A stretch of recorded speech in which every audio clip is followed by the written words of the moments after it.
SF Lex Luthor asks, what type of car is your favorite year, make, and why?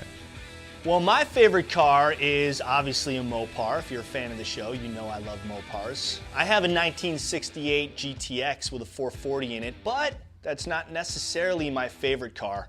My favorite car is a 1970 AAR Cuda. You can make it black with black billboard stripes. Gotta love those side pipes. Jamie Klein asks, what made you become such a big Mopar fan? I became such a big Mopar fan really through my friend Pete, who I actually bought my GTX from. It's nice because it stays in our friendship family. I don't know, you know, there's Chevy guys out there, there's Ford guys out there, and there's Mopar guys. It's just whatever grabs you, and Mopar happened to grab me. Sean Bergen asks, how did you get into cars before you were ever on Overhaulin?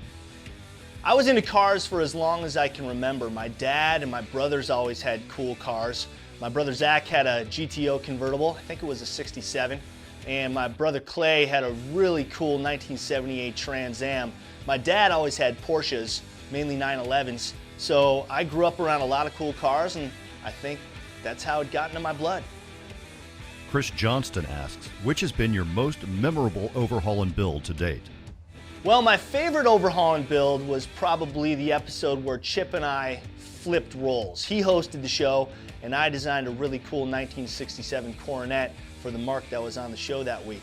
But the most emotional build would definitely have to be when we overhauled Chip's truck. To see his face when we gave it back to him in Las Vegas at SEMA was just absolutely something I will never forget. Usually it's Chip who cried. I think I shed a tear on that episode. Hey Velocity fans, if you like what you saw, please subscribe to see more great videos.